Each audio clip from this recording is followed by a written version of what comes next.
Heartland Podcast. This is episode 58, and welcome to the YouTube live stream here. We do appreciate y'all following along and interacting with us here. We have some fun with that when y'all comment, so keep doing that. But we do want to hear from you. We want to get some topics to talk about. We're kind of throwing out one pod a week now because it's the sports doldrums right now. There's not a whole lot going on. So if you do want to get a hold of us, slide into those DMs. And Joey, how can people do that? Yep, Twitter and Instagram at Heartland Pulse, Facebook, and if you're watching us on YouTube, you just search Pulse of the Heartland. Like Trent said, we're probably cutting down to one a week, but we'll still throw in whatever you guys want to talk about. We don't talk much baseball, we don't talk much basketball or hockey, but if you want to hear about it, make sure we know. One of us will spend some time trying to research it, and at least let us try and do that for you. So, yep, at Heartland Pulse, Twitter and Instagram, Facebook, YouTube, search Pulse of the Heartland. All right. Well, Joey, what are you drinking? So, I am in Sacramento, California, and I decided to try a couple local beers. And if anyone lives, I know I talked about a few weeks ago when I was in Texas that Total Wine, it's a wine, beer, liquor superstore. They've got them out here also, and they are phenomenal. There's just rows and rows and rows of different alcohols to pick from, and they've got a little something for everybody. But Breaking Bud is the name of the can I got first. It is a super hoppy IPA. I had one on draft when I went and got wings tonight. It was delicious, so I wanted to try it out of a can and see. That's supposed to be Walter White as a weed person and hops. Yep. So yeah, let me try that one. Why would they waste such a good name on an IPA?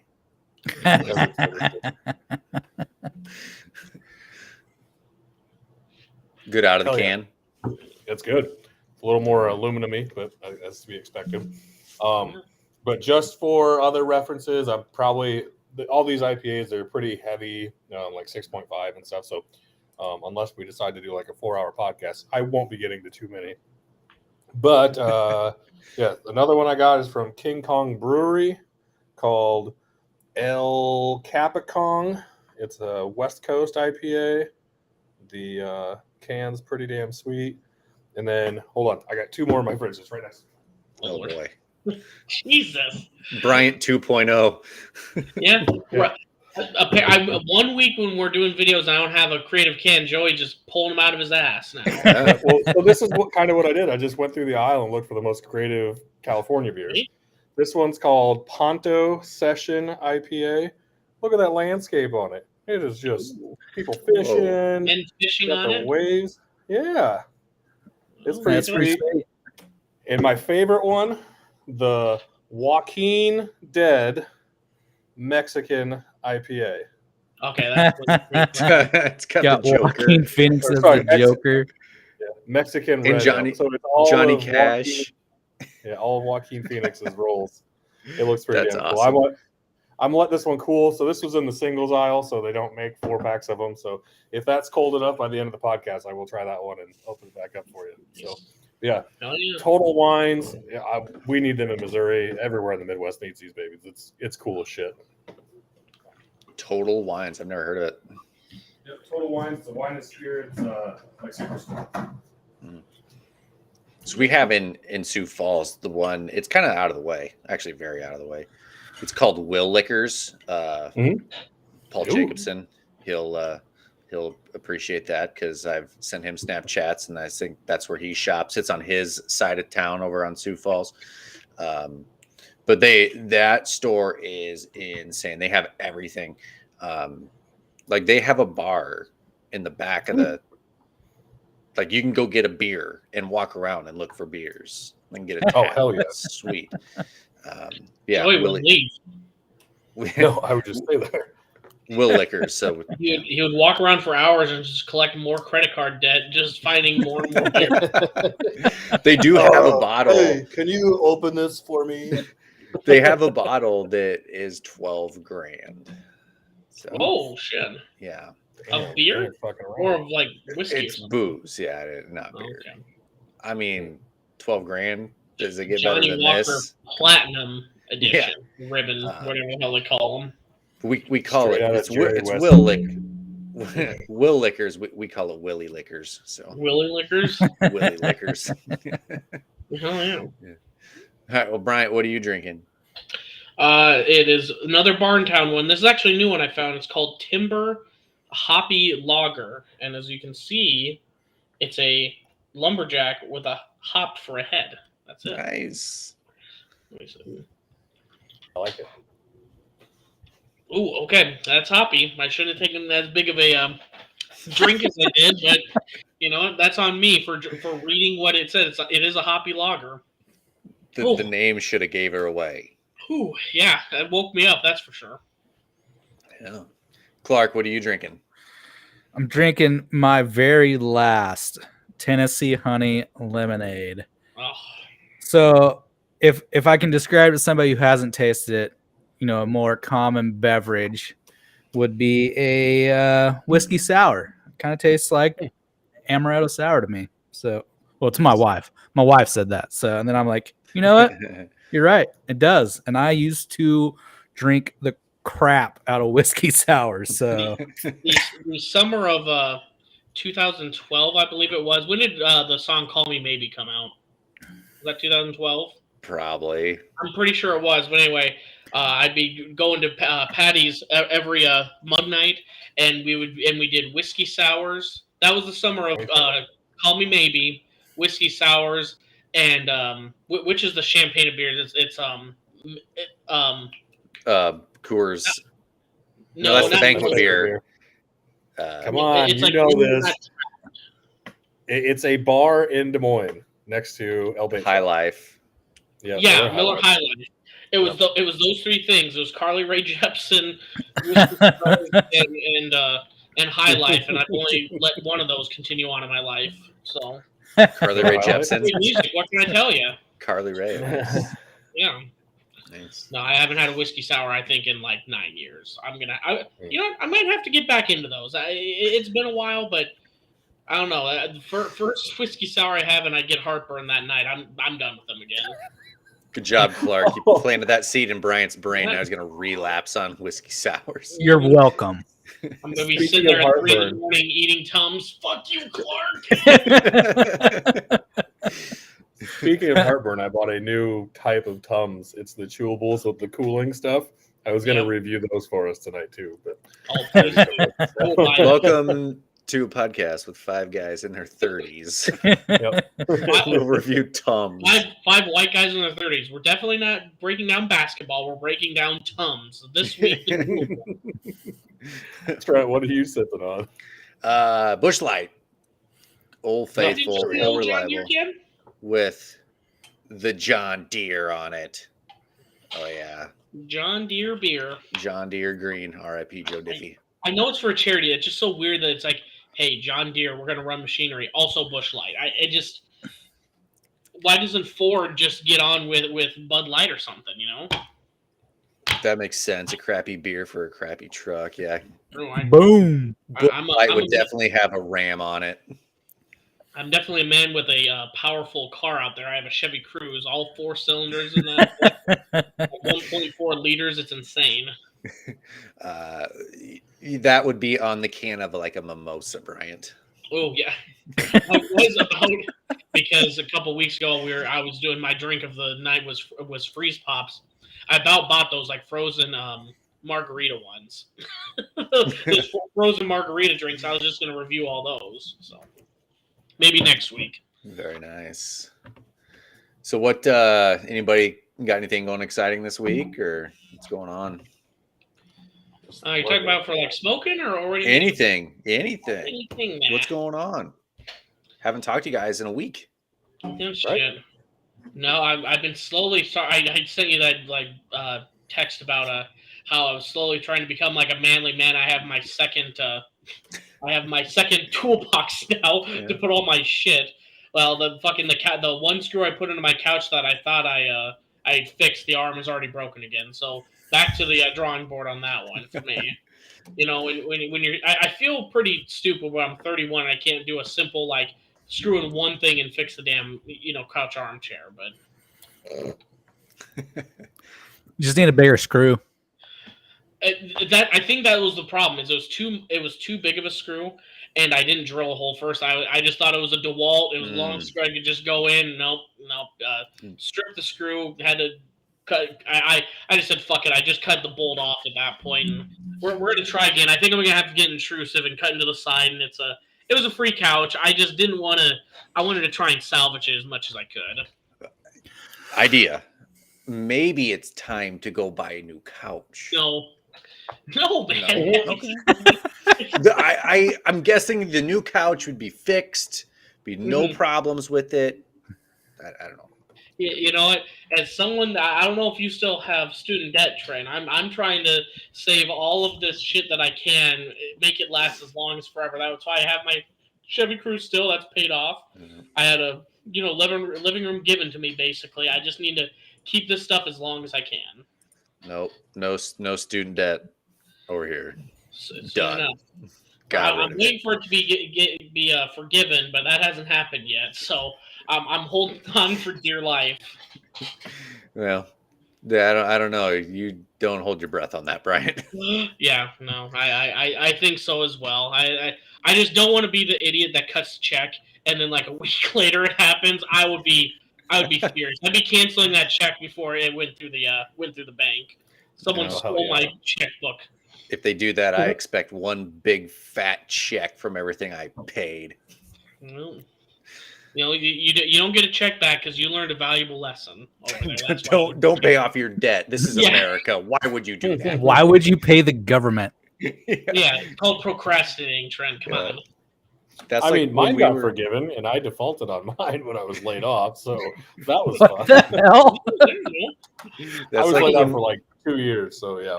But since I've paid that back, I got loan after loan after loan. So yeah. Like when we got that money, like back during COVID, on those debit cards, I don't remember that, Clark. Yeah. And we just go pull it out of there in cash and go put it in our regular bank accounts. Like Katrina was like, do it as soon as the money hits the account. Like the government put it there, they can take it back. Yeah. So we went and got cash as soon as it hit, took it back and put it in our regular bank account. Straight cash, homie. You got those on debit cards? Yeah. They like gave us a debit card and we could just go pull it out of an ATM. Kansas or something? Yep. Yeah, I was through the hospital. Oh. Yeah, it was like the state of Kansas for we were on reduced hours. So it was like partial unemployment type stuff. So, but yeah, if you went over the hours, you didn't get it. Yeah. But they paid us. It was weird. It was like they paid us way more than those. Like, say if we took 5 hours off a week, it was like, I don't know, $500. Like it was way more than we were getting paid for those hours. Yeah, it's like they're paying us nuke med wages or something out here. Oh yeah, okay. I wish. Yeah. Sounds like I'm in the wrong profession. I need to get over into nuclear medicine then. No, for sure. To tell me too when we were both at Iowa Central multiple times, and I was like, "Nope, I'm gonna go just work at factories." Like Jack would say, "Be a gay factory worker from the South." That's a song, to me, by the way. No, you don't even work in factories, Joey. You're just one of them. Right. You should have listened. Could have been coworkers. Well, you're the one. You're the one enjoying yourself out in California. Trent's stuck in South Dakota. So who's winning? Yeah, don't worry. He'll have to come back to Missouri. What did you say the temp was when you were done golfing today, Trent? Cold. It was cold? Cold. Bit nipply? Yeah, it was like 60, almost 70 here today, and then it just got cold. Like there's rain. I will take that anytime over 103 in palm trees. Just give me fucking give me fucking cold all day. It dropped into the 50s easy. Joey, palm trees are overrated, huh? I don't like palm trees. Nope. I don't like 103 heat either. Yeah, it's 51 and windy. It's not comfortable. So, you want to jump into this thing, boys? Yes, sir. Let's see all right. Well, first up, as always, we got the smoking section. Did anybody fire up the Pit Boss this past weekend? Yes. I don't remember what I did, though. Someone else go. You cooked, but you don't remember what you did?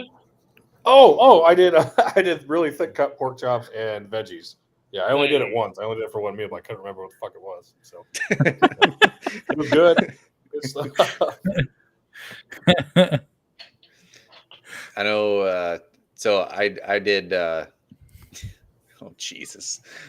We did meatloaf on mine last night. It was, I love doing my meatloaf on the smoker. It gives us a little different taste, and I kind of do barbecue since I'm doing it on the smoker. So I throw some barbecue sauce on the top instead of like ketchup. Maybe throw a little cayenne in there just to give it a little heat. But I know meatloaf isn't real popular. A lot of people don't like it, but I love meatloaf, and it's easy. Did you turn that into a fatty hybrid and stuff it with cheese? Nope. No fatties, just straight up meatloaf. Didn't do it on the smoker, but I did put the reel on Instagram on Sunday. Katrina made pho. That is my favorite meal. Yeah. What the fuck did you just say? Yeah. Have you ever had it? Anybody? I know Clark has. No, See, not yet. Maybe a couple times at restaurants. All I know is your pho looked fucking good, dude. It's delicious ass soup for those who don't understand. It's Vietnamese noodle soup, traditionally beef. So we did beef, but if you go to restaurants, you can get other, you can get chicken. What do they seafood. typically make that broth out of, Trent?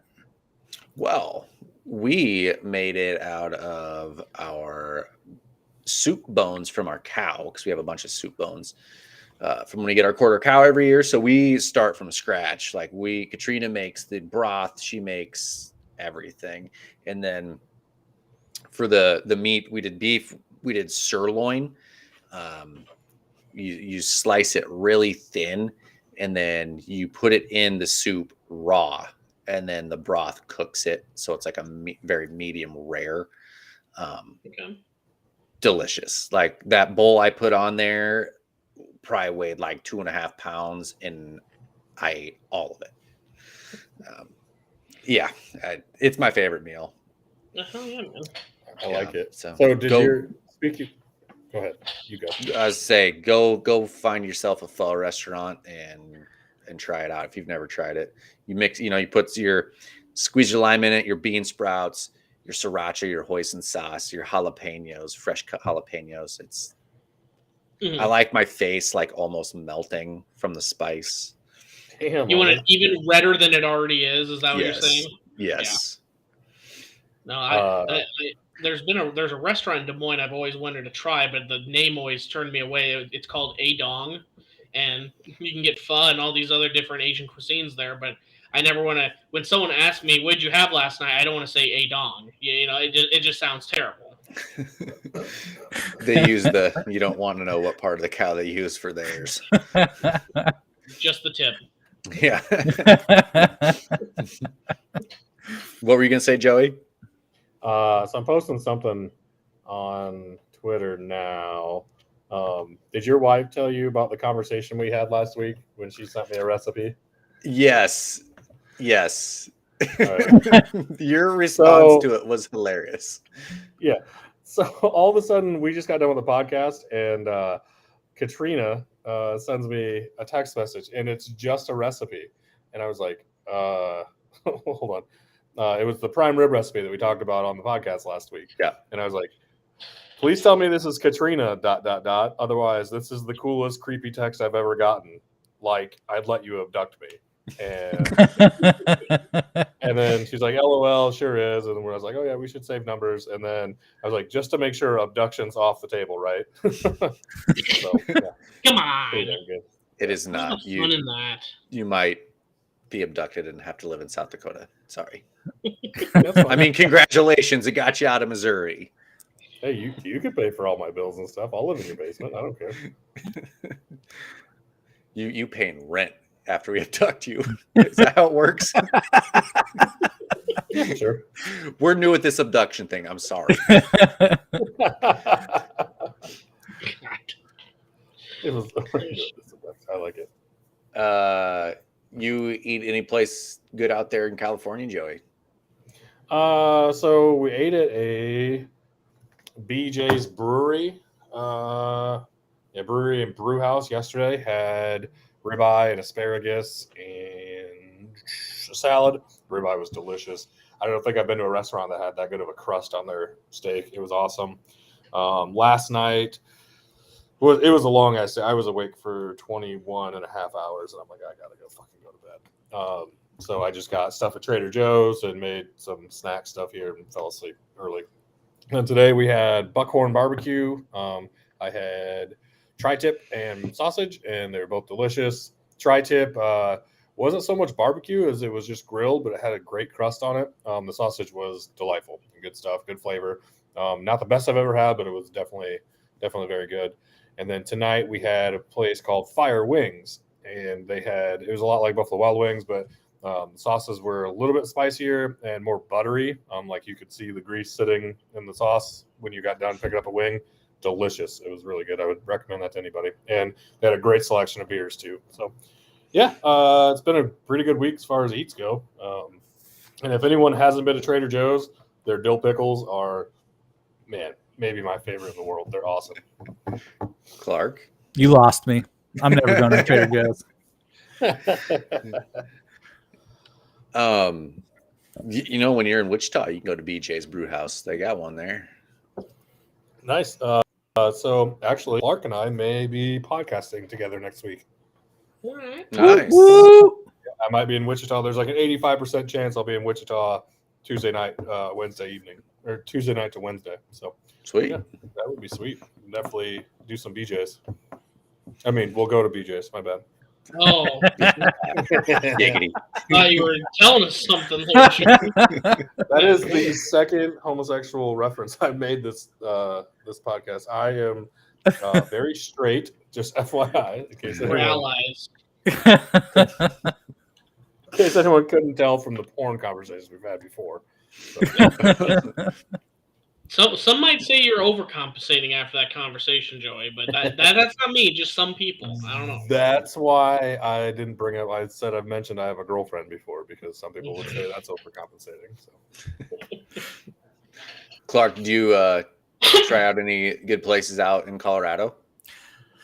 Yeah. So it was a quick trip to Denver, and we did go to a place on Saturday for lunch.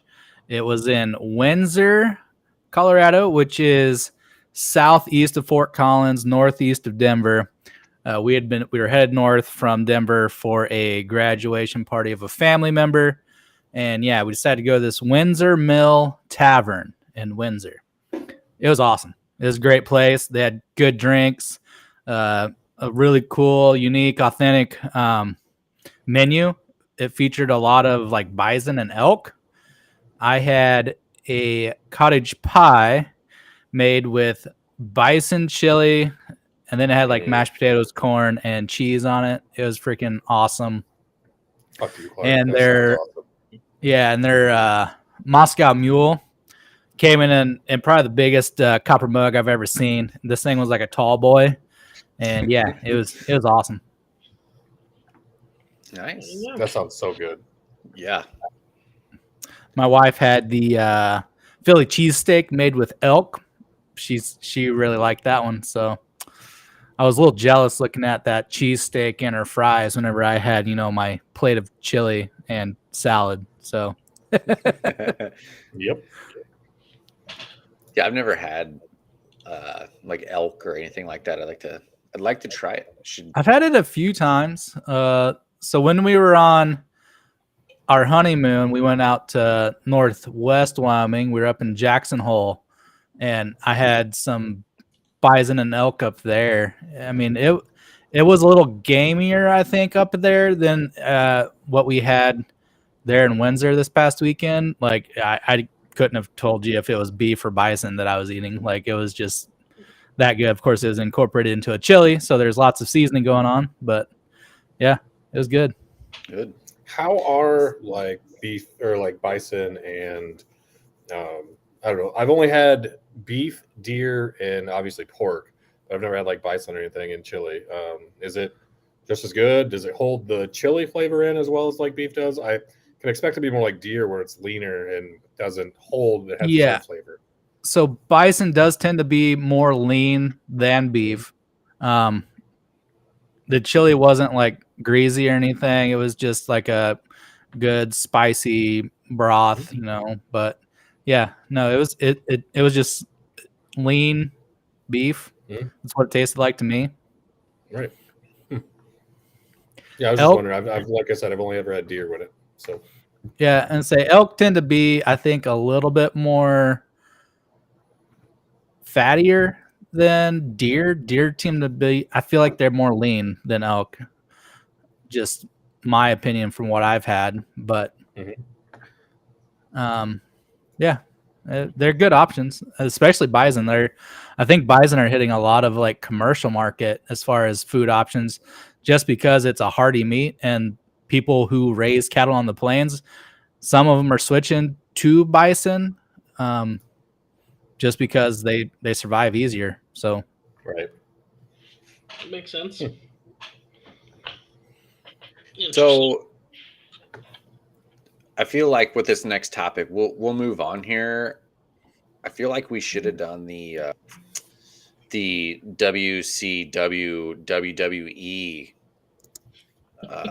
topic here with this next one here, because we got a little bit of college football to talk about, and Nick Saban and Jimbo Fisher need to just get inside the octagon. Right. Yeah, I agree 100%. Let's put it on pay-per-view. I think that'd probably sell more than a Logan Paul boxing match. Cancel the Alabama Texas A&M football game and just octagon on the 50-yard line. Have you seen how much those Jake Paul fights sell for though? There's a reason why fucking ex-athletes will actually do it. Those sell so fucking incredibly well. It's insane. Like, he's built a somewhat pro legit boxing career from it, to be honest. It's because people want to kick his ass and shut him up, and he's that's all he does is train. So the guy's better than everybody's giving him credit for. Oh yeah, no, I agree. I honestly, I could care less about Jake Paul, but like saying like, oh, it'll outsell. Honestly, Jake Paul outsells so much other shit. It's insane. But no, I agree. I would love to see more of these two established coaches, how long they've been in college football, just talking shit about each other back and forth. It's SEC, it's established coaches. They both know the skeletons in each other's closets. I mean, just keep up the gossip going. I want to keep hearing it. I would love if this just turned into them digging their own graves, and all of a sudden, like, oh, NCAA is getting involved because you all been piping off here in your press conferences about what the other guy's doing. So now they're investigating both of your programs. That'd be hilarious to me. And I guess, honestly, I guess we didn't even preface it. So what's been going on, if you've been under a rock, is Nick Saban and Jimbo Fisher have been having public spats with one another about how Nick Saban started it with a press conference talking about they were second in recruiting this year, and about how basically Texas A&M had bought all their players. And I wrote down some of the stats to kind of go over, kind of to prove. I guess I don't know if to prove Nick Saban's point or coincidence here, but Jimbo, he's been with Texas A&M since 2018. Ever since then, his full-time recruiting classes, in 2019, he had 2 5-stars, 12 4-stars. In 2020, it was 2 5-stars, 12 4-stars. 21, 1 5-star, 15 4-stars.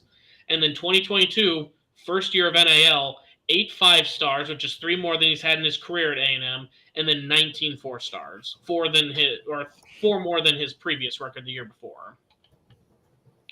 So, I mean, what do you guys think on that? So the first thing that I noticed that was, Saban is bitching because Texas A&M has the #1 recruiting class. Alabama's #2. So you're just going to complain because one school's ahead of you because you're not the #1 recruiting class. Yeah, when you got an ego that big, though, you want every win. They beat the first time an assistant's beat him. He's 1-24 versus him. So same thing. It's like, so you slipped up once. Yes, we're going to rag on you because you only have like 20 losses in the last 10 years, but it goes to the same thing. I mean, it's just when you have an ego that big, you lose to Jimbo, and you lose to Jimbo, and then you lose in the national championship as well, and you're just gonna, like you said, if this was Iowa State in this position, 2 losses and 1 was national, we're taking that every fucking year. But when you win 7 national titles, all of a sudden they're not as special anymore, or however many he's won at this point. Yeah, I saw that they were number 2, and you'd think they were number 50. Like they're falling behind in recruiting. No, they're not. Yeah, well, and he's saying that as with the transfer portal, he's been picking up. I mean, yeah, he didn't have as good a recruiting, but I mean, you can just pick up a 5-star that didn't play at a school last year and just bring them right on. They start immediately. Like he's acting like there's no options right now in this day and age until things are regulated. Wild West, just do whatever the hell you want at this point. Like he's just mad because now he's not going to have the only stadium where all the players pull up in new cars from his own dealership. Now Texas and A&M can do that. Now Texas can do it. All these schools that have money can just be out in the open and do it now. Yeah, is that just it? Nick Saban's salty because he got outbid on a particular 5-star recruit. Yep, probably. And he has to be butthurt too that there's probably more people leaving his program than there are coming in, because there's probably so many 4 and 5 stars that are just transferring other places. So I'm sure he's pissed about that too. He can't sell them on, well, what are you going to sit out a year? You can just sit here for 2 years and start your junior year. Kids don't want to pay dues anymore. They're just going to go out. They're going to play. Or if they don't play, they're going to go somewhere else where they can. I mean, go ahead. That, and before, the only way to make any money off of your talents was to get to the NFL, and Alabama was just a stop along that road. Yep. Whereas now these kids can go get that money at a school. They can go make that money now, and they may see that, hey, this team is competing, fairly well, and that team just lost in the national championship. Maybe they're not what they used to be. I don't think the number 1 draft school was Alabama this year. I believe that was Georgia. So yeah, Georgia and LSU. So they weren't even top 2. I mean, yeah. I mean, and then I can't think. I know Jimbo said some back and forth with him. Basically, he knows the skeletons in Saban's closet and going back and forth. But he's not going to say what. He's not going to say what. They're like, oh, can you elaborate more? He's like, nope, I didn't say anything. Just go take a look. Yeah, do I want to indict myself? No. Probably was this old bag man, So, which one of these 3 schools is going to be handing over that bag to Arch Manning? To Arch Manning. Bama, Georgia, Texas. So, I believe it was announced today, the Archie Manning's top 3 schools, his finalist schools, being Alabama, Georgia, and Texas. So I think Bryant looked, and he has some official visits scheduled in June. Yep. Yeah, I mean, I kind of agree. I mean, I know the family has money, but does he go where the largest NIL deal lands him? Or, I mean, we're kind of talking about this before. I think he kind of does. I think Texas almost makes sense for him. He can break the legacy of SEC from his family. His dad and uncle Eli went to Ole Miss. Peyton went to Tennessee. That's the only reason. I just think Bama is the only one that he doesn't go to. I think that's number 3. I think 2 is Georgia if he has to choose. I think Texas is the front runner right now. They're going to pay anything until this shit gets regulated. They're going to pay whatever the hell they need to get him at Longhorn at the Longhorn Stadium there. And he's not relying on coaching to get him to the next level either. Like, everybody just knows he's going to go to the NFL unless he has some horrific injury. So he's even going to get a shot in the NFL even if he's that great. But to be honest, Uncle Peyton's going to pull a few strings. He's going to get a shot that some kids might not, if he's not the one that everyone thinks he's going to be. Yeah. So does he want to go to Texas though and lose to KU every year? Might be able to get him above that edge where they don't lose to Kansas twice in 10 years. Yeah. I don't know. I don't know what Texas has for receivers. Tariq Milton. Yeah. Okay. I mean, Iowa State's 2 big transfers. Tariq Milton. Honestly, Texas, Hasheem Young. Ole Miss. Yep. Where's the money? It almost feel like a place that has more of a PR program or like social media, how to handle yourself, is going to be better off for Archie Manning than somewhere with great coaching, because he's going to probably need to learn more about how to handle himself in the spotlight as the celebrity than he is gonna how to throw a outpost, you know. Yeah, no, I'm saying I think his family probably already has that shit down, dude. Like you're not gonna be drinking until you're 21, or we'll just you're gonna have a limo or car on standby. You're not drunk driving. You're not doing anything, man. Is he gonna be like his Uncle Peyton and like not even know how to tie his own tie or whatever it was? Like his girlfriend, Peyton Manning's girlfriend, used to have to like pick out his outfits and get him ready to go out because he was so focused on football he didn't know how to dress himself. Like, I mean, I feel like he's gonna be like, remember when Sasha on Malali or whatever, Obama, whenever they like the first time they started partying at Harvard or whatever, everyone's like, oh my god, Obama, that's gonna be Arch Manning. He's gonna be drinking some shitty Natty Light at some dorm, and someone's gonna sneak a picture of him. You know that's gonna happen. Like he's gonna be like, have you guys been to like a bit controversial, but like they're like, I guess stand-up comedians in general are starting to put bags that you lock your cell phones in when you go to their shows, so you can't record them saying controversial things that get them canceled. But I feel like Arch is gonna have a few of those bags in his dorm room when people come in. Just put your cell phone in. We're not fucking around with this. I'm not getting canceled from a Bush Light, I mean, if he wants to do the world real good, What was that, Joey? Oh, look at that. If Archie Manning wants to do it right, he'll get himself some natter days. Break it in the right way. I'd say it'll be Uncle Peyton in the corner collecting cell phones. Oh, hi, kid. Don't put me in the bag. Could you imagine? I mean, of all drink, choose a natter day. I mean, you think you'd have a classier drink or something? Nope, just natter days. Giving an NIL deal to fucking Arch Manning. That'd be epic. I mean, whatever he's first seen drinking is gonna just skyrocket in sales. So when is the first athlete? Speaking of Arch Manning, who's gonna be the first athlete where they like catch a touchdown in a game and then it cuts to a commercial of them on with their name and likeness on like a commercial?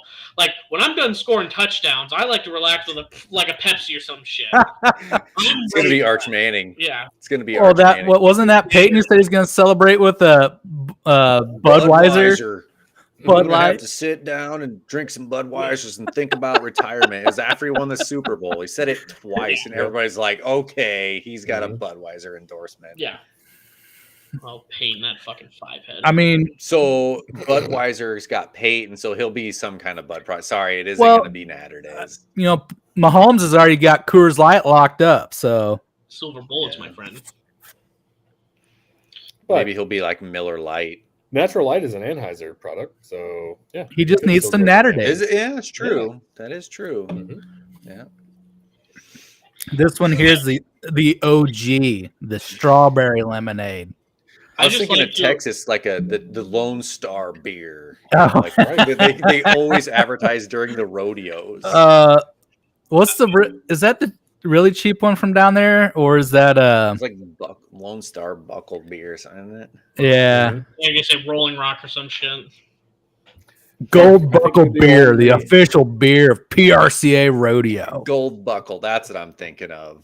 Gold Buckle, Jesus. I think you're the only bearded man I've ever seen drinking Natter Day. It's delicious. I'm drinking the last one in my house right now, Joe. You're gonna miss out if you come next week. It's not about appearance; it's about the taste. I saw a beer in the liquor section the other day. It was right next to Steel Reserve, which automatically made me not get it. But it was just called Earthquake. Who is like, I want to get a nice, relaxing beer. Let's see, Earthquake. Yeah, that won't shatter my bowels at all. Yeah, let's just go right. Come on, man. Have some respect. Here comes the Walking Dead. It's cold enough for me to drink. That's fucking the most legit can I've seen in quite a while. Right. Even better than the ones that I've been drinking from. I'm actually going to lift my mic up for this so I get a good enough alloy score on it. One fucking thing you just said there. That was a 5 aloe on that burp, Clark. Oh, yeah. I'm going to make sure my mic's hooked up so I can get a good alloy score on this one. Okay, there you Which, go. with me fucking Charlie Brown adulting right there, that's probably a good idea. Yeah. All right, Joey. Just Well, you need to hurry up and hook that up because I want to talk about Nebraska. Yeah. I was gonna say, Clark, this next bullet point here. Did you put this on here because of the helium? Because No, I feel like this affects you more than anybody. well, it used to affect my career quite significantly, but my MRI machine is now 0 boil-off current, which means we don't have much helium loss. Oh, What the There we fuck go. are you nerds it's about talking time. about? It's about time MRI does something right. Well, Joey, Nebraska is ending a great tradition. The 90s? I have no idea what this tradition is, other than that's what Bryant wrote there. Is that It's the it has best- something to do with their balloon tradition? Yeah, best college football tradition in the Big Ten. So, can somebody tell me what this tradition was? Like, what was up with these balloons? I guess they would just let go of balloons in like the third quarter and it'd be 70,000 or 40,000, however many fans. They sold all the seats, but there's 40,000 fans that just release balloons and they fly up in the air. I honestly don't know how long it went, but it was just interesting. Like they're making a huge deal because they're ending a tradition because of fucking helium shortages due to the Ukraine-Russia war. Like who the fuck could have tied what's going on across the world to fucking Nebraska football? But here we are trying to do it. So you're saying Right. they release 70,000 balloons to litter the earth every Saturday? Good job, Nebraska. So, You're and I'm saying. sure they'll come up with something better. I mean, you have a year. I mean, no offense, I like the Iowa way, but you can come up with something as They simple should- as that within a year. And They should try that one tradition. What is it called? Winning a game? Yeah. Maybe that one? They could start doing. Dude, they actually have like one of the top rated transfer classes right now. They've got a couple 5 stars that didn't play last year, and 4 stars out of like Bama, Miami. I mean, and again, it's kind of like not to shit on Iowa State ever, but it's like Matt Campbell having to beat Kirk. You got to see it happen. We always say Campbell's better than Ferentz. You got to beat him before we say that. Same thing with Nebraska. They get all these recruits. We can say they're good all they want. They're 5 stars and 4 stars. We got to see them win before we anoint them that they're going to be great, and not lose every game by 3 points. You got any thoughts here, Joey? Ooh, that was a good one. That was crispy. Oh god, this smells good. Can you hear me in my speaker or my Yeah. microphone? Okay. I didn't catch that mukbang. Hang on, back it up.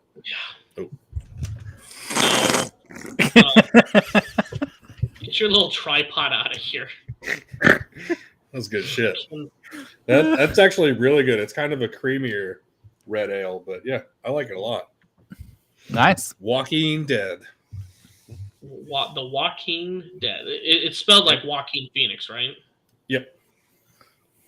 Alrighty. From But yeah, that's all I gotta say about Nebraska. Like, no more balloons, I guess. it's from Oh, Evans Nebraska. Brewing Company. Good. Honestly, I'm surprised, Trent. You're not salivating to get to the next point, talking about golf here with how good you did this last weekend. Well, Bryant, now that you bring it up, one of the 3 of us on the Struggle for Par pod did very well this weekend. It was me. It was me.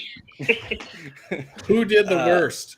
That's what I want to know. I'll let you announce who did the worst, Joey. Yeah, well, we'll get Kevin. to that. Come on. Kevin. So I had Will Zalatoris, Cam Smith, and Max Homa. They all placed in the top 13. Will Zalatoris got second. He got into a playoff with Justin Thomas.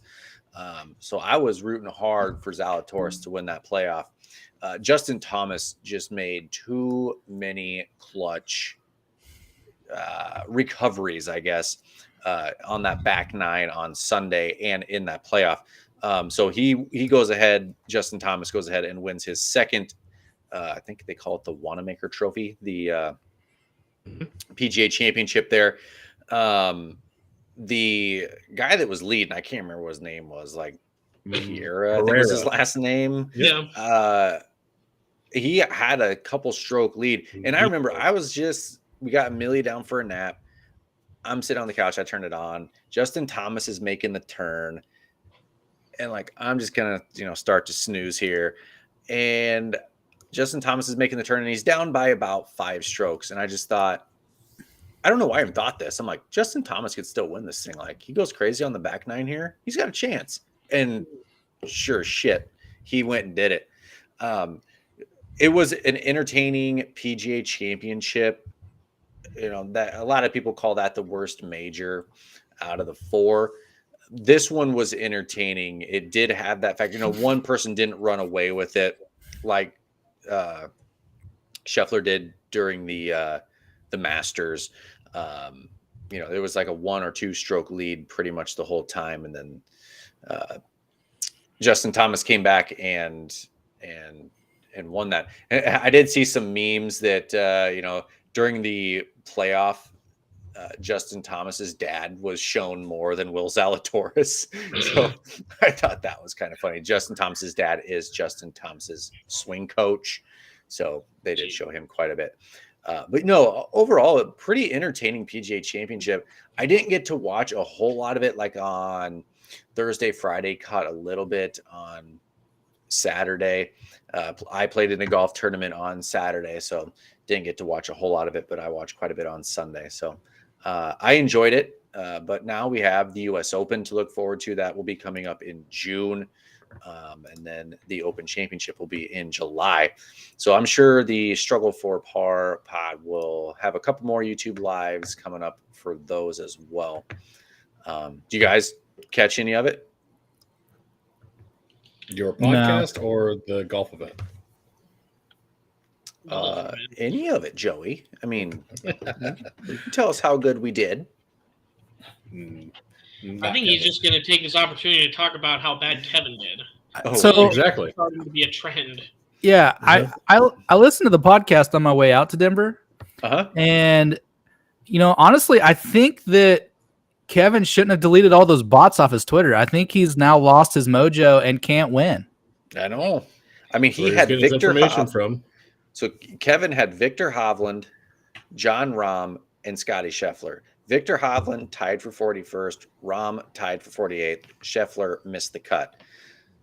Ryan had Rory, who was 8th. Spieth, who tied for 34th. And Hideki Matsuyama, who tied for 6th. Actually, I think you have this backwards. 60th. No, you have this backwards. I think Ryan's picks were Hovland, Rahm, and Scheffler. Kevin's picks were Rory, Spieth, and Hideki. So I think Ryan got last. Sorry, Kevin, for the slander stays. We ain't taking that back. Sorry, Kevin, for dragging you through the mud, but it's Ryan the one that did the worst. Either way, Joey's not taking it back. Either way. Yeah, these are backwards. Because it's wrong. I didn't bake the agenda. I was going by what was put in front of my face. Yep. Yeah, because I remember Par pod should have fucking put it in there then, and then someone else that wasn't on the pod wouldn't have had to worry about it then. God damn it! Hey, the one that's on that pod that's here right now had to play golf tonight. It's content, okay, and the winner. So just to confirm, before waiting for you, you fuck. Oh man, the gingers are fighting everybody. This is awesome. Get me all riled up over here. Jeez, a quick Google Doc search could have found that out, Bryant. But here we are being Mickey Mouse about it. Quit being so amateur. I'll make the agenda. I'll put golf, and then you put all of the golf content to your heart's desire. Leave old Wilksy out of it. We can talk. Yeah, we can talk about whatever we want. Oh, goodness gracious. Yep. But yeah, that was the PGA Championship. Now we're off to the next major. What's the next major? U.S. Open. It's in June. It'll be like Father's Day weekend-ish, I think. It usually is. So would that be like June 16th through the 19th, maybe? That's a big weekend. We got golf major, Father's Day, College World Series, Juneteenth. I'm Juneteenth. probably gonna be out for the week. Just take the week off work. Might as well. Yes, it is. Yeah, it is at the Country Club in Brookline, Massachusetts, June 16th through the 19th. So that week, probably on Monday, we will probably do a YouTube live for that. So keep an eye out for that. I'll give you some more good picks. Take that money, head to the casino. That was my next question. Did you bet any of that? I didn't. I didn't make it to Iowa to down any money. Damn it. You know You that. literally could have drove a back road for about 4 minutes and been in Iowa. Yeah, that 8-minute drive over to Iowa is a little daunting. Didn't get her done. Sorry. So disappointed. Yeah. Well, Clark didn't watch any of the golf because he was watching live music this past weekend. Tell us a little bit about that, Clark. Hell yeah.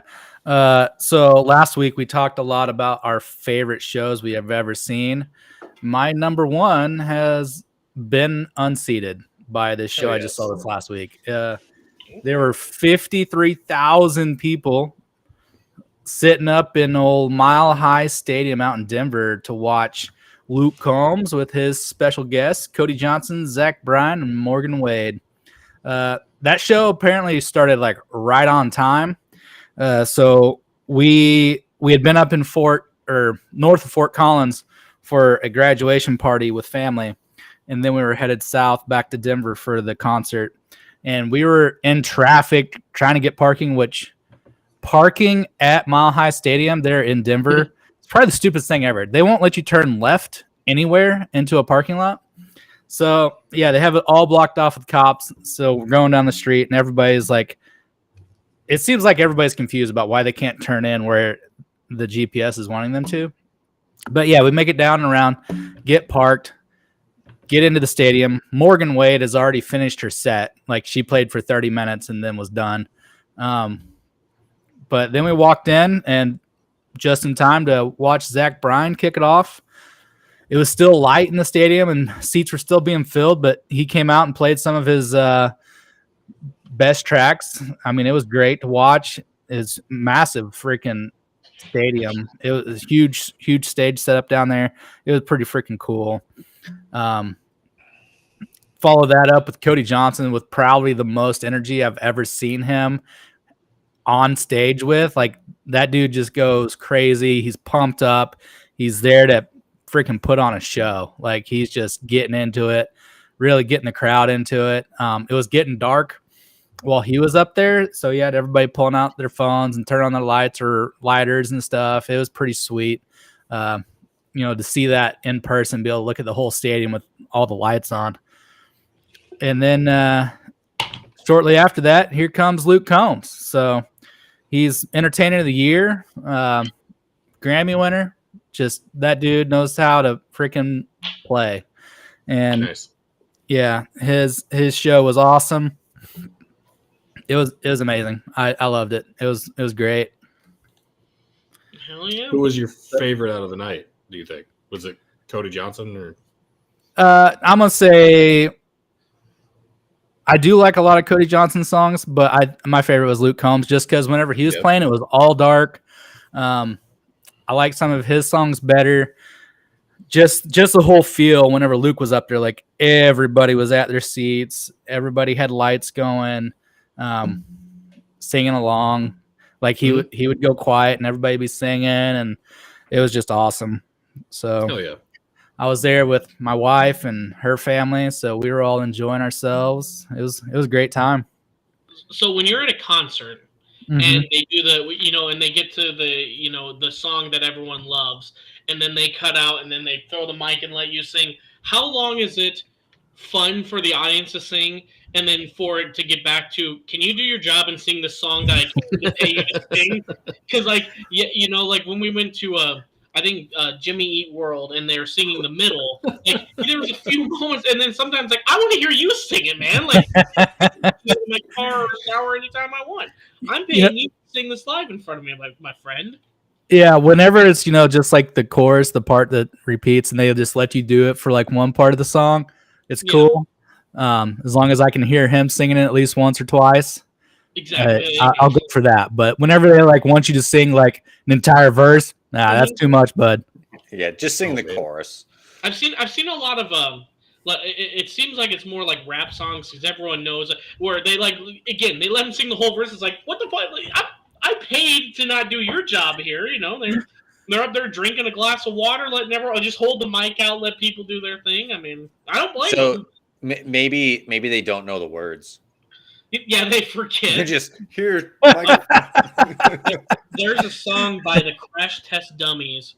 It's called and that's what happened. Is the singer was singing the song and he forgot what the chorus was, so he just hums it.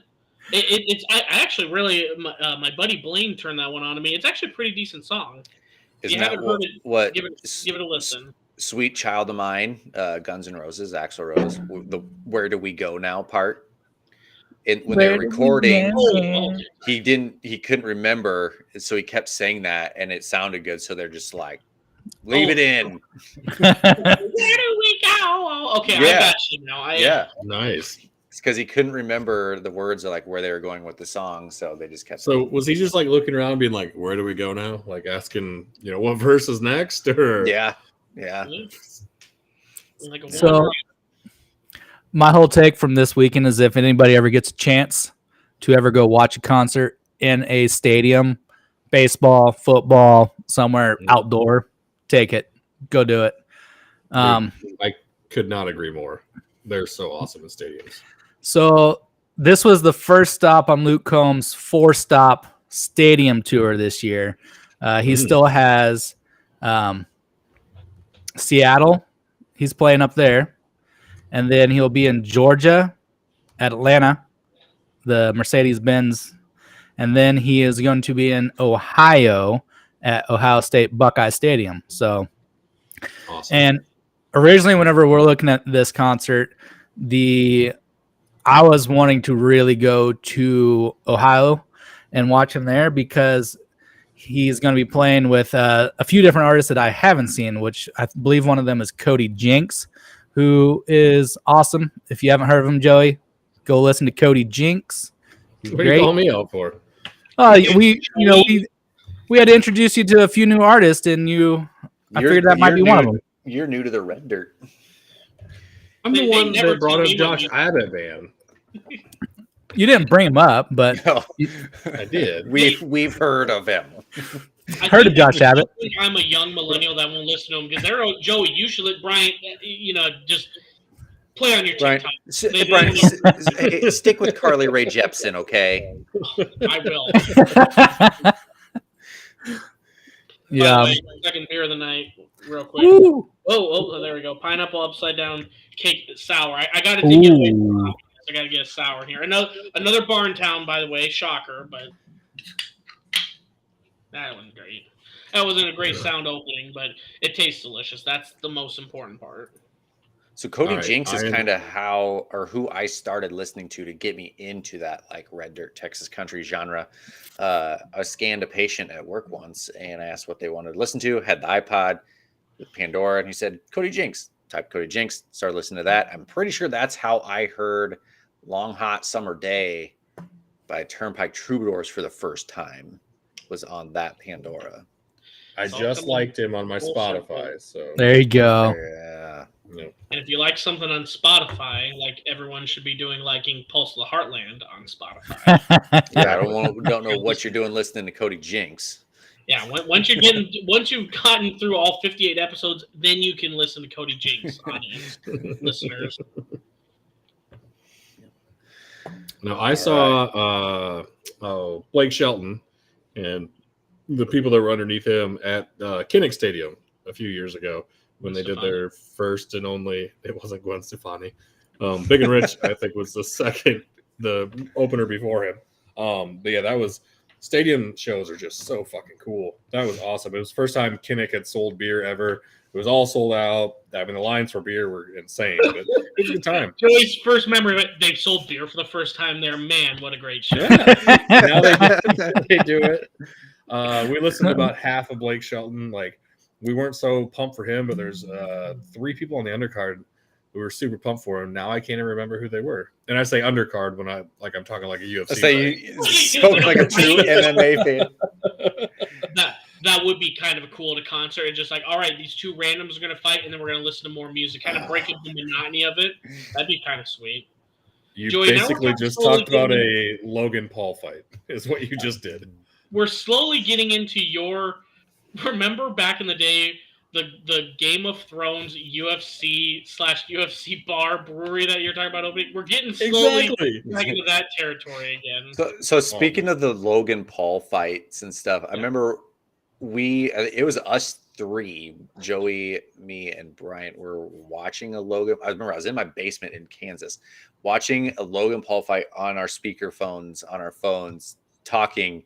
And wasn't it like Doja Cat or whatever? Yeah, that's what I'm talking about. I was just like, who the hell is Doja Cat? Like, I'd never heard of this person before. Did you look her up? One of the biggest stars out there. Yeah, she's got big ass too. No, she didn't do anything for me during that I want to listen to more of her music. So no, I did not. She's got that new song, Big Dick Energy, I think. Yep. Yeah, it's on the radio. They have to edit half of it out. I never get those songs where it's like 8 seconds of silence because it's all talking about big dicks and shit. Like, just don't play that song on the radio at that point. But. Exactly. No one listens to pedestrian radio anyway, unless they have to. Yeah, true. I kind of have to though at times. So. No, you should be listening to Pulse of the Heartland.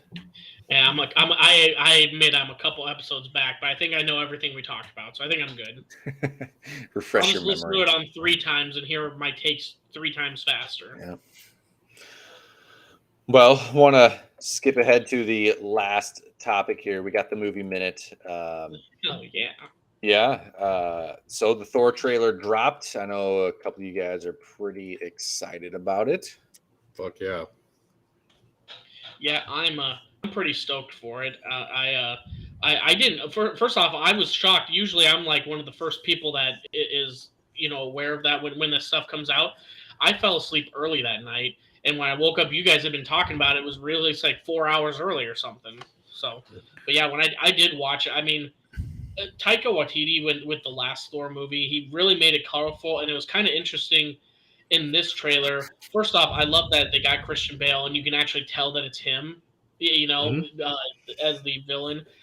I don't know where they're at or what's going on, but in his scenes, it's all black and white. It's like my camera right now compared to everyone else's. Great. He's got those orange eyes that pop out, dude. I'm fucking excited. I didn't think Ragnarok would be able to be topped with how well he did it, and this one is looking like it's going to. Mm-hmm. Yeah, I still think the Thor storyline is my favorite. To me, it's the most fun, because Thor is such a up and down character, psyche wise, and he's always just strong as shit and just can be, if anyone's seen Endgame, he gets like super fat and out of shape and depressed, and then gets, beats the shit out of people, and I just think it's cool. I just love his storyline. He's kind of like a god that's a real person that has all these feelings and stuff. And then Ragnarok was just a fun, the way it was shot and everything and how it was told was just fun to me. Mm-hmm. He's just looking for that emotional connection, it seems like, from trailers. Because it shows one where, God, what is his name? Andy from Parks and Rec. Chris Pratt, yeah. Chris Pratt. He's giving his line about, who you love most and, looking at them in the eye, and like, here comes Thor right into the middle of the frame. He's like, what are you doing? He's like, oh, nothing. Just the moving slow. Love that. But I think it's going to be a very fun movie.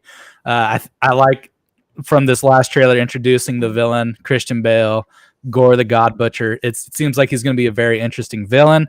So definitely looking forward to this one. Well, and honestly, like, I've seen some people shitting on it. They're like, I can't believe Christian Bale would like stoop to the level of a Marvel movie, and you don't have to like superhero movies. Like, I understand that. Honestly, it's not for everyone, but I think it's like no, that's good. Now you have a very good actor, an A-list caliber actor that's gonna, come in and, and again, this is Taika hyping up his own movie. He's like, this is gonna be a top 3 villain in the MCU. Which, again, you throw in Christian, the few seconds you've already seen of him, which, hold on, I'll finish my thought. The few seconds of him already in there, it looks fucking awesome. But someone showed me this photo earlier, and I can't unsee it here. I don't know how to do the screen sharing here, but for those that are that haven't seen the trailer, it looks pretty much like Christian. Sorry, I kept talking so I can see my screen here. Sorry, with my light, you can kind of see this looks like Christian Bale here. Someone told me that it reminds them of the boob head from Little Nicky. So I was just like, damn it! Like, it kind of ruined it already. Like, it's gonna be a great character, but once someone was like, doesn't it look like boob? And like, you just put them side by side of Christian Bale and Little Nicky Boobhead, and I just can't get over it. The way they look, just the whited out face and everything. See, once I saw him, I was like, is that Voldemort? Like, that was the only thing I could think of. He had a nose. He couldn't be. Yeah, by the way, boob head. This sounds. It's not mean. I'm not trying to make fun of him, but he has a gigantic mole next to his eye. I guess the movie I see Christian Bale in the most is Batman. I didn't know about it because he's always wearing the mask. I didn't know he had that. I need to, I guess, pay attention to Christian, but he's got the big mole right next to his eye. I guess I've never noticed that. Have you guys? No, I never have. Yeah, sorry. Like I said, I never want to make, especially a guy that is talented and way more handsome than me.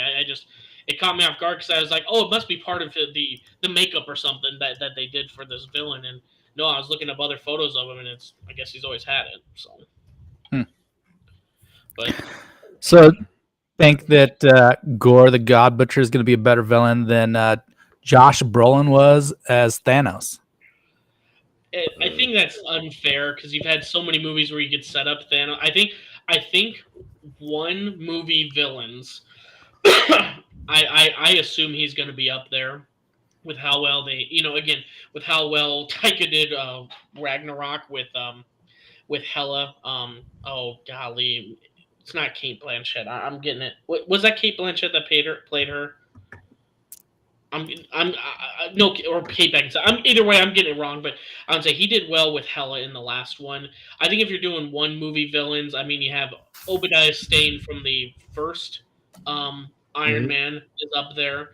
Golly, honestly, if you go to an individual movie, a lot of them have kind of sucked ass, to be honest. Other than Winter Soldier, it's probably Winter Soldier, Iron Man, and I think this one could be the third one, as long as they do it right. It was Kate Blanchett. I was a huge fan of Ultron. Not so much how it got played, but I loved that villain. I don't know. I just think a super intelligent AI is going to take us over anyway. So it was kind of cool to see that. Guy looked at our internet history for 4 seconds and was like, you know what? I just need to blow up this whole planet. We just need to start fresh. Right. Was it Joey's internet history? Mm-hmm. Yes. Of course it was. Someone look up Sarah J this many times in a row. No, I'm pretty excited for it. I think so this is the second. This has been the second one. You mentioned the other one about with Star-Lord in there. I think typically they do one more trailer, which I hope they don't show too much more. I was telling you guys before, I've started to really I got really marveled out where you look up the lore and all the backstory in every movie, and then it's just like you're kind of like, I guess it's kind of like when you read the book and you're just seeing how they interpret it. I've started to enjoy more just go in the movie and just expecting know nothing, enjoy it, and then read about it afterwards. Right. So, but no, and honestly, I'm surprised how many once we kind of got it going on this, how many trailers we were going to talk. Well, we were going to talk about, but I put the link in there. Did you guys happen to catch the Mission Impossible new trailer? I got a quick question. When is Thor coming out? Oh man, July 8th. There we go, July 8th. Okay. That seems, it seems so far away, but That's the weekend you'll be down in Missouri, maybe, Bryant. We could maybe go to that. Yeah, well, I'll probably go to it. Well, I'll probably go to it that Thursday night, but I can go again. Oh, yeah. I usually go to if it's a good Marvel. I usually go to it twice, anyways. Screw I don't you. want it I'm out already. I'm already out. Yeah. I'm just That gonna was walk short-lived. in there and just be like Jane or Thor dies. I'm just gonna kick in the door and then I'm. Then I will drown you in the pool. That is one worry that people are there. Well, and I think it's been coming. I don't know if he's got any more movies on his contract, but they're talking about how Thor dies, and it's kind of the natural. Hey, here's the new Thor taking over for him. So it kind of sucks. You see all these the first tier of Avengers starting to come through, and then Tony died or Iron Man dies, and all these other ones. So they're slowly filtering them out. Iron Man got old, looked like Joe Biden in Endgame. They're slowly getting them out of the rotation at this point. Captain Planet died. I mean, sorry, Captain America, not Captain Planet. Captain Planet. Why the hell did I think of This Captain War Planet? Machine. Have you seen that Captain Planet parody with Don Cheadle? No. Watch it. It's worth it. Worth your time. But no, I'd say the other trailer we're going to talk about, fucking dude. I as weird as the fucking guy is, I absolutely love Tom Cruise's movies. These Mission Impossible ones. Have you guys seen the new trailer yet? No. Oh my god! We had 40 minutes before Trent came on. Did you watch it? You didn't. You know, haven't. No, I should probably go back and watch the first movie first. Speaking of things that are old and look like Joe Biden, yeah, I'm not watching it. You're not watching. Oh my god!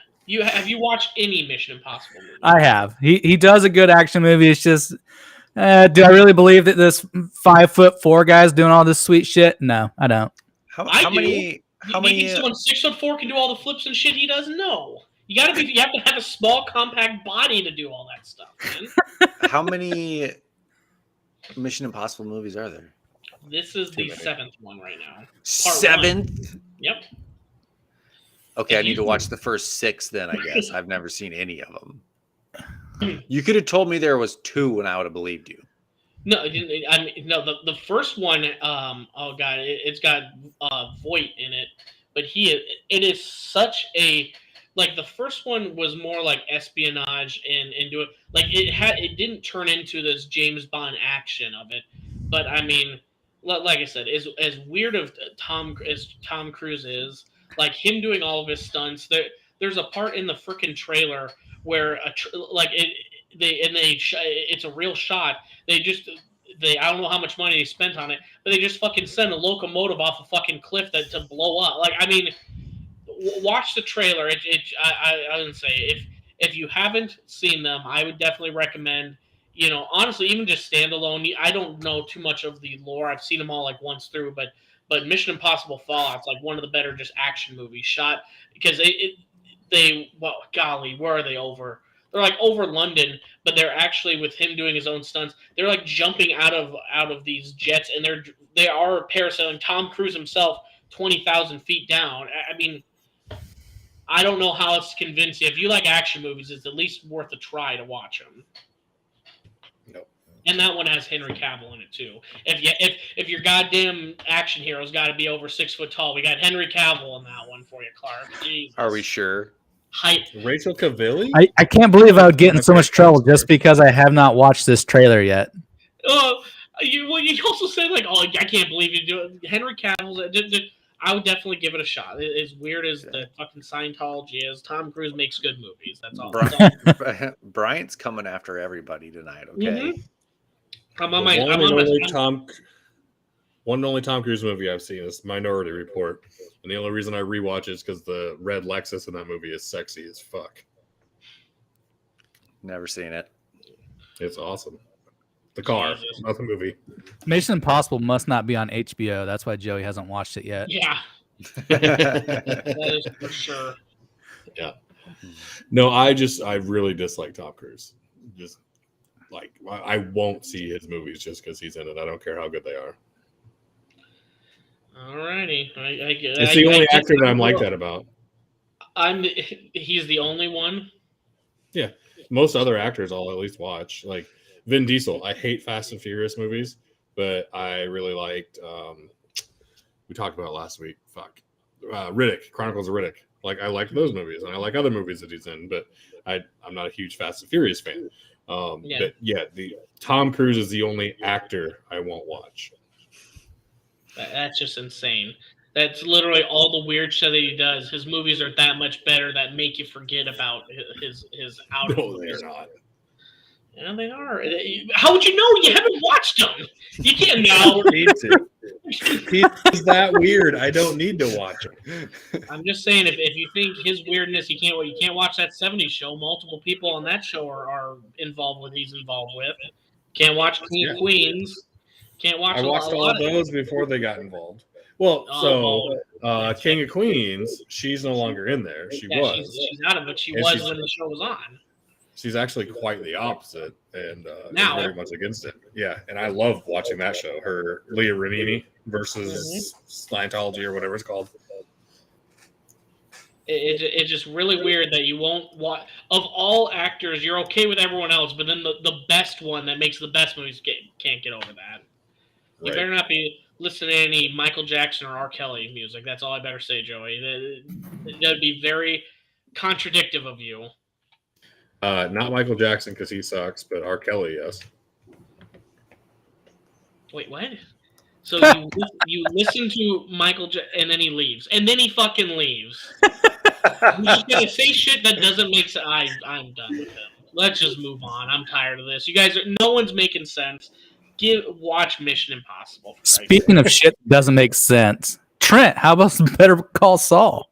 How's Better Call Saul not make sense? Come on.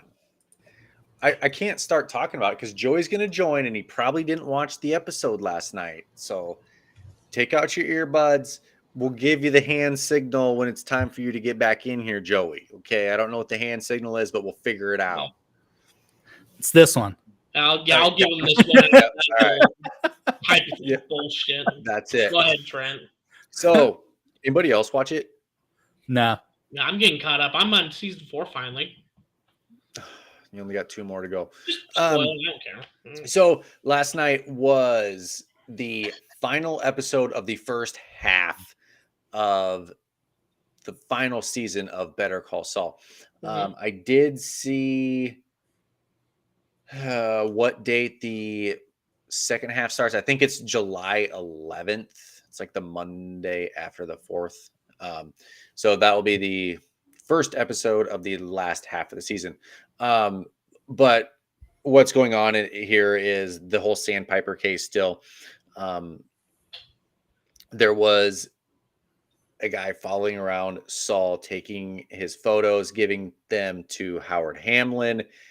Like, hey, he did this, he did this, he did this. He's just following him, letting him know what his moves are.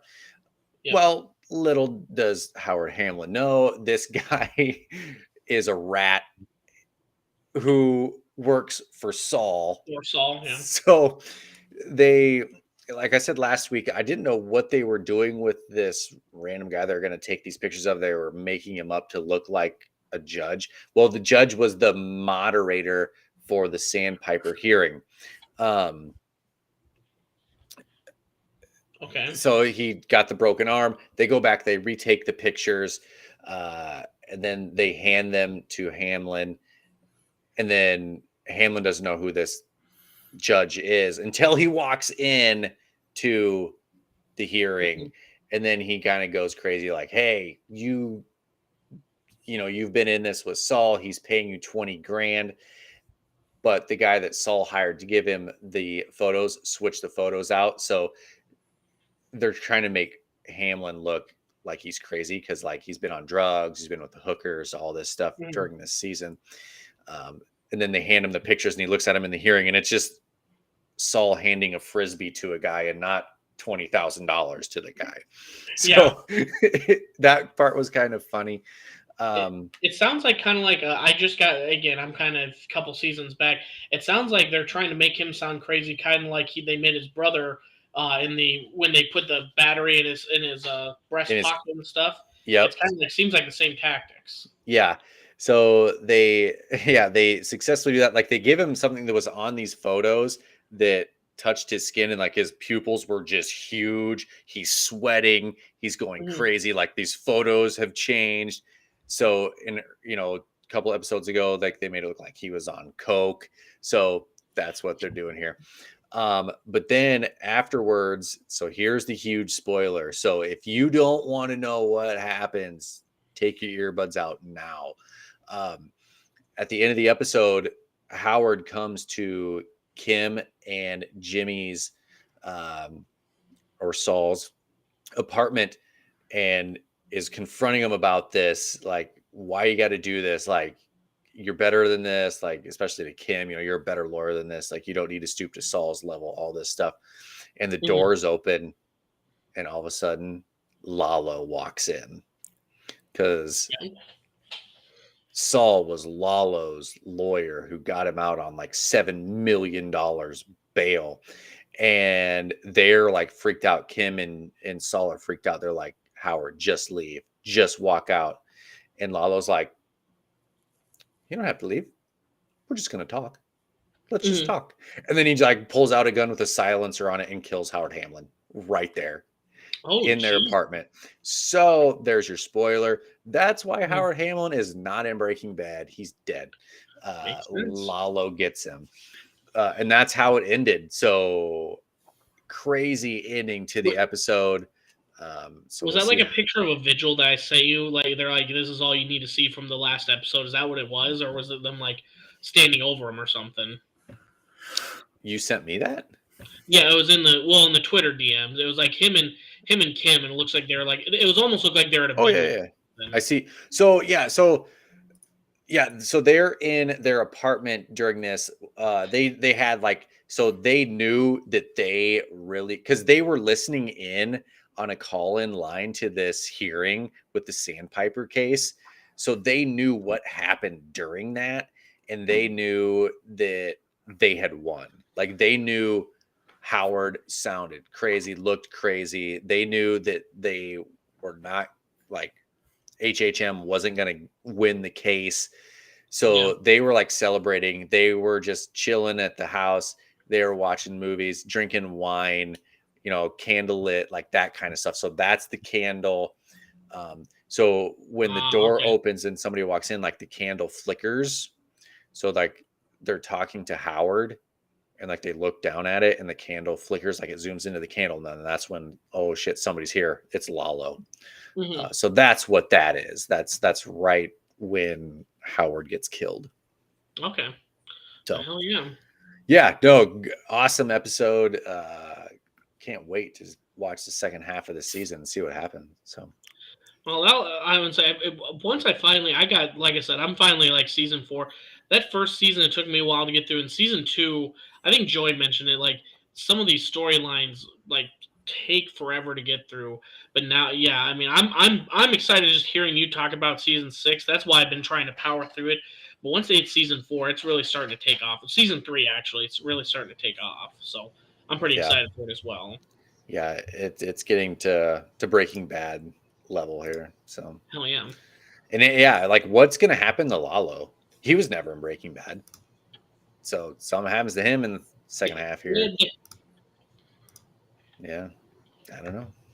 We'll find out. Do you want to give the Joey the signal here, or are we Joey, come back.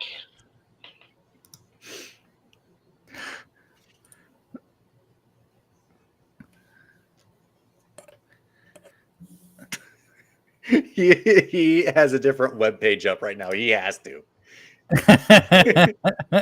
Too busy eating his pickles over there. He's not watching us talk. I was legit about to I've been putting the quotes so people can see what topics we're talking about at the bottom. Yeah. I was about to put in, I love pickles, Joey. Just a little quote. I don't think he has. I think he might have disconnected here. But no, he's there. Joey. Yeah, he's not responding at all. I can't. Yeah. Can't. Oh, we can't hear him. I told you. Yeah. That's all right. So, well, we can just move on. So, was there anything else on Better Call Saul you wanted to talk about? No, just pumped for the second half of the season. When does it pick up? I think it's July 11th. All right. Yeah. So Clark, go watch the first 5.5 seasons. Oh, I got to Before catch then. up. Hey, Before then, real quick, Trent, how tall is Bob Odenkirk? Is he tall enough? No. He's not tall enough. I don't know if Clark can watch it if he's not 6 foot 6 foot flat. I guess. well, I mean, maybe Rhea Seahorn is. Maybe she is. Maybe she's over 6 foot. Yeah. How tall is Kim Wexler? What's the female height standard that we have to have in these action shows? So. Oh, Bob Odenkirk is 5'9". Don't make the cut. All right, never mind. He can't watch it anymore. I mean, he's not trying to play an action star here, okay? He's Have you he's seen all about the Nobody? drama. Have you seen the movie Nobody? He plays. Oh, an action yeah, that was a star. great movie. I like that one. A great Rhea- movie. He's 5'9". Rhea Seahorn, 5'5". I like how I'm being held to this. I'm not a fan of Mission Impossible movies because I once said that he was short. It's just like that one time I said I was a fan of the Cornhuskers back in the 90s. Yep. No. Whenever I was old enough to start enjoying sports, I'm like, oh, I'm going to like the Huskers. And then, resident played- Husker expert now. They're you know, terrible. in high Joey. school, I did have a Cal Golden Bear hat that I wore exclusively for like 2 years of high school. So I'm also a Cal Golden Bear fan. That ain't Heartland though. That doesn't count, man. Joey's Joey's back. back. We can hear Joe's him. back. Oh, Heard yeah. him done with his pickles over there. Spoiler alert: Bob Odenkirk's 5'9". It's pivotal. Rhea Detail. Seahorn's 5'5". Yep. Mike, he's also 5'9". I can get it. I can down with that. He's a little bit of an older guy. So. Yeah, he's shrinking. He's losing height. He's a badass. Yeah. So Well, anybody caught up on Halo? I am. I've watched it. So this week was episode 9. It was the season finale for season 1 of Halo, and it was fantastic. I loved it. I feel like this brought Master Chief to fruition. I feel like they spent a lot of time this season developing his mindset and character. And you know, I was thinking about this. With it being a TV show, TV shows tend to be more drama based. You can't just come out and have action scene after action scene like a Tom Cruise movie would. You have to develop drama and story to make it work. So I get why Master Chief spent so much time, you know, developing character, developing his connection with this girl who was kidnapped by the Covenant. She was called the Blessed One by the Covenant. So they had a connection with the artifact. This artifact is what will lead them to the Halo. So To the Halo. This is almost on point here. Whoever's sharing this with me, Trent. Man. Some good old blue versus red. Oh yeah, teabag them. That's How do the you get this ticket. copyrighted footage from the season finale here? This is just a Halo teabagging montage. This is almost scene for scene. It's Yeah. really on point. I like Clark. You know, we really see the trauma and the emotional.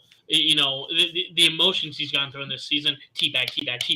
I want if this series does whatever, you know, if it goes on for 2 seasons, 10 seasons, I want one teabag out of this series. That's all I want. You know, I feel like now I'm gonna have to watch back because I feel like somebody did it at some point during an action scene. But yeah, so this final scene, it really comes to fruition. They're coming to a point where the Covenant have acquired both artifacts. They're activating them with this girl, and she is lighting up this star map that shows them where to go find these halos. And Master Chief, one of his team members, shuts it down. And they kill the girl. It goes into this moment, this connection between Master Chief and the girl, because every time the artifact would get activated, they're like mentally on the Halo together and having, you know, a dramatic moment. So yeah, that's going on. she's touching this. It's lighting up. Master Chief is like out of the game. They're being swarmed by hundreds of elites. So it's going crazy. And there's Brute showing up, just kicking everybody's ass. And one of his team members takes her out, shoots her. They had to do it.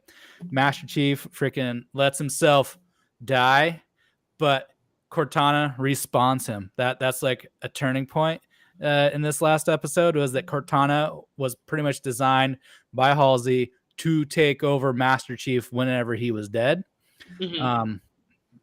So that then Master Chief would then be the ultimate warrior and totally under the control.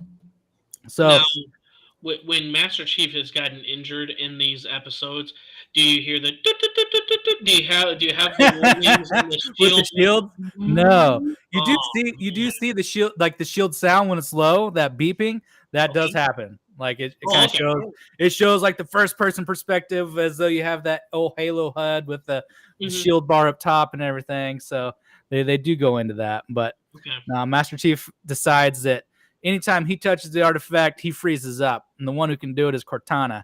And the only way for Cortana to do it is for him to die. So he gets his ass kicked by Brute, flatlines. She takes over, saves everybody.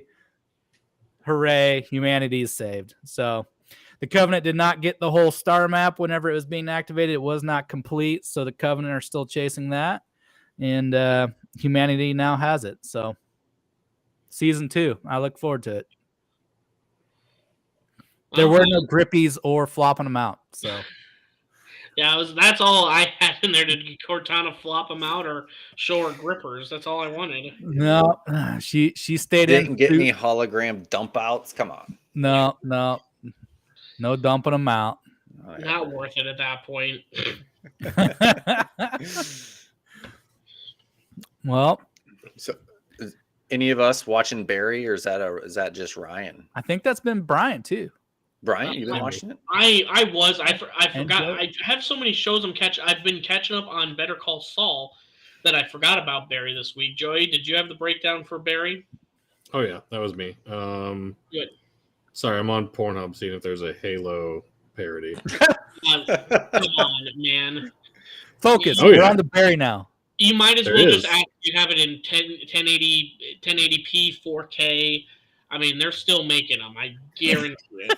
I don't want to see that ever again. Oh my God, what did I just watch? Now it's too much for Joey.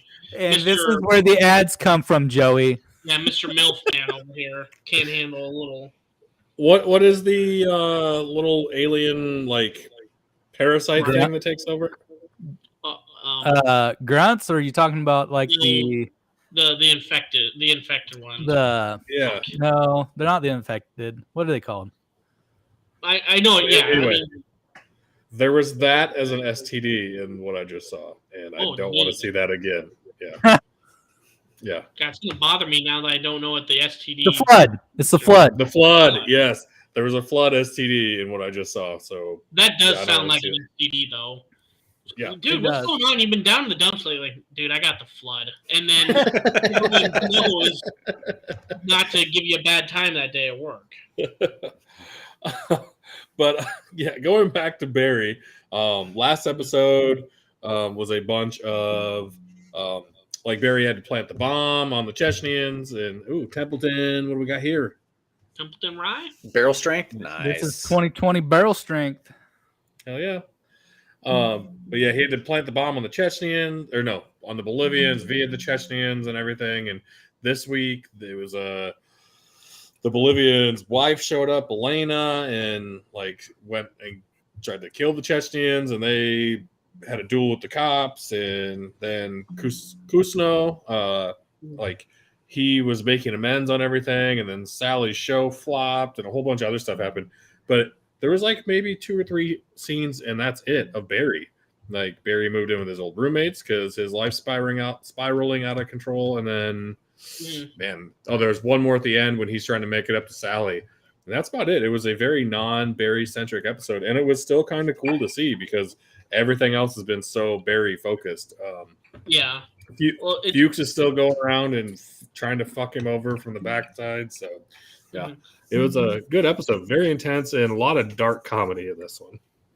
Well, I didn't see the episode, and I guess sounds like there's not really much to spoil on it. But usually, when you have it kind of alternates. You know, you have the setup episode like this that's not very Barry oriented, and then you have the next one is very heavy on him, and it's both of them they do very well. But this season, it sounds like, or it just feels like there's just been those 4 storylines with Fuchs, the show, Barry's redemption, and with Mr. Kusno, those 4 Right. characters. They've finally narrowed it down to the people that we actually care about.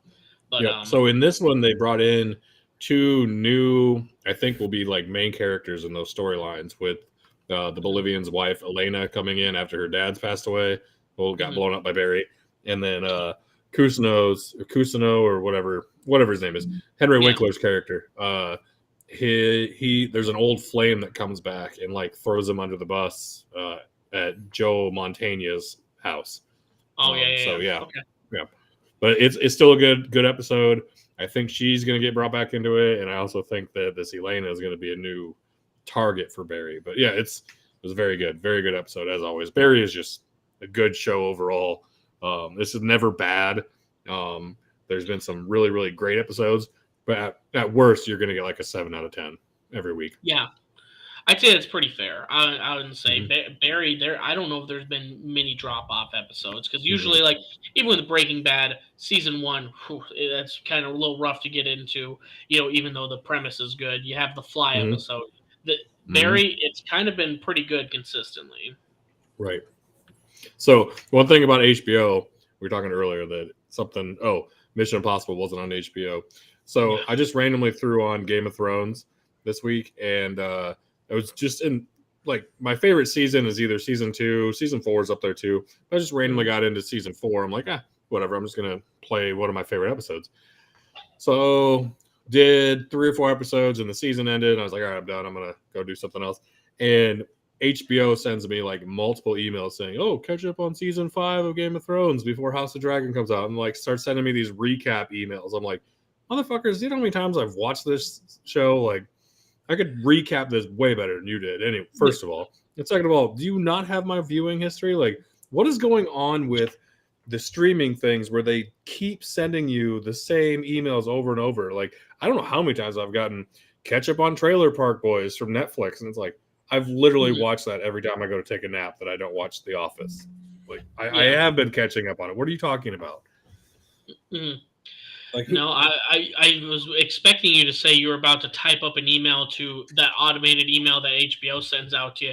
Well, first of all, in season 4, and then just start correcting them for a recap of season 5. That's what I should. Yeah. And so I guess I don't have. I think mine just go into. I just filter it, go into my trash, but I'm sure Hulu sends quite a bit on. Hey, it's been a while. Why don't you catch up with whatever the hell I'm watching at that point? But Hulu's actually the only one that doesn't send me anything. Like, I don't get a single email from Hulu. So I don't think Prime does either. I haven't gotten too many from them either. But there's not too much I watch on Prime anyways. So, sucks you got Netflix and HBO, and I appreciate you taking that burden away from all of us that definitely don't share your account, Joey. Yeah. I'll take it for everyone that doesn't share it. There we go. Well, so what's this next bullet point here? That one was put on there by me. So my wife is a huge fan of a book series by author C.J. Box. It is referred to as the Joe Pickett series.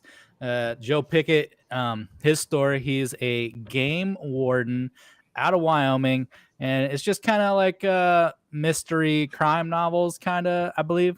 I haven't read them. That's just my impression so far. But yeah, following him and his events.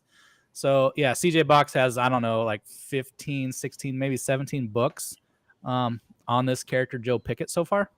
And I was finishing Halo the other night, this past week, and I see a commercial for this show, Joe Pickett. I'm like, oh, she's going to love this. So yeah, we got home the other night and we're sitting in the living room, and I turn it on, and she's like walking through the room. I was like, yeah, I don't know if you're going to like this series. And she's like, well, what is it? and I like go back to the title screen. She just sat down, and we binged 3 episodes right away. Those are the 3 episodes that are out, and she's just critiquing it the whole time. Like, oh, this character in the book is old like Marine with a ponytail, but now he's a a young, clean kept black man. But no, it was enjoyable. It's kind of a mystery crime, seems like so far. So I'm What's this enjoying put it. on? It's on Paramount Plus. Okay, I don't got Paramount yet. So yeah, it's a new show. New episodes are releasing on Sundays right now, so we'll be continuing to watch that. Hell yeah, man! Nice. Are you a Yellowstone watching family? We watched the first 3. I actually haven't watched any of season 4, which I think was the most recent. So Okay, I didn't know if you watched 1883 or anything. Also, I haven't yet. No, okay. have not yet. But speaking of other things that are new coming to television, Kenobi starts this week. Yes, sir. Went to sleep. Am I asleep? He must be dialed into that video you're pulling up there, Joey. He was close. You can... No, I'm just waiting to hear all about Obi-Wan. Obi-Wan? So he's the little green one, Trent. I don't have a lot to say right now. I'm just hopeful that we see as much just badass Darth Vader content as we've ever seen, and more than like if it was every episode of him just like murdering everybody, trying to take out his anger about Padme and find Obi-Wan, that'd be fine by me. So I'm gonna make a prediction on this. We're going to hate, except for minimal parts, the first 2 episodes. And see, episode 2 will end on a cliffhanger where I go, okay, like you hear the breathing of Darth Vader. Like episode 3 will finally get some action. Like that's how these Disney series always, like the first couple of episodes, every time we get excited and we're like, God, what a fucking boring episode. I feel like the first episode's always been okay. The first episode grabs you and brings you back for 2. And then 2, you're like, yeah, I guess so. But like, yeah, I would say the beginning we always get overhyped, and then it's kind of like we're not seeing Darth Vader enough. And then episode 4 or 5, I don't know how many episodes are in this season, but by mid-season we're gonna have our first appearance be brought right back in. I just hope these Star Wars series don't start taking the Marvel effect like into season well. Like they really they had a couple of the Marvel ones, and I only say that because it's Disney Plus. But a couple of the Marvel ones, they just end on such a wet fart, and it's like just finish it. Like you had good parts of it, just finish strong with it. You have an established character in Kenobi. You bring in all these old actors. You're Hayden Christensen and Ewan McGregor. Just I think after Book of Boba Fett, I'm really hoping and thinking that they put it all in on Kenobi, but who knows at this point, dude. I'm looking forward to it. Starts on Friday. I'm going to assume it'll come out 1 episode a week for every Friday would be my guess. But so we got to look forward to. Absolutely. Mm-hmm. I definitely am. Yep. I'm definitely going to tune into this one. I like the Obi-Wan character more than I liked Boba. So I feel like this will be getting me along until House of Dragon starts. Don't get me started with that shit. I love House of Dragon already. I haven't even seen it yet. I'm so juiced up with Targaryen blood in my body right now. I can't wait. It's funny. Your hair is not fair. No, it's not. I'm more of a Jon Snow look like. The seed is strong. The seed is strong. Right. You know nothing. I think we've lost Bryant. I think so. Yeah. Well, maybe that's a sign that we just need to wrap this up. Mm-hmm. So, I want to thank everybody for listening. And hey, Brian typed something in there at work. Thanks for watching and like and subscribe. There you go. Thanks for following along. We do appreciate it. Go listen to the other 57 episodes. Give us something to talk about. We do want new topics. We'll talk about them. Joey, how can people get a hold of us?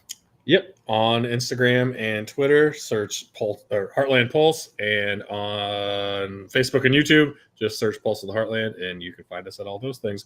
Like Trent mentioned, we'll be on live most Tuesday nights, and you'll get probably just one episode a week during the summer and stuff. While there's, we're in the doldrums of baseball and basically nothing else. So, let us know what you want to hear.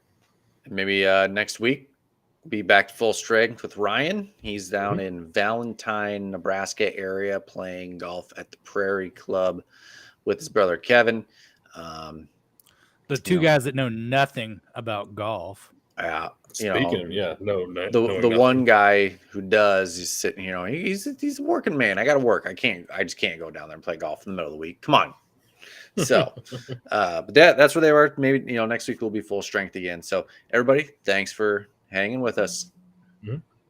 Thanks, everybody. Bye.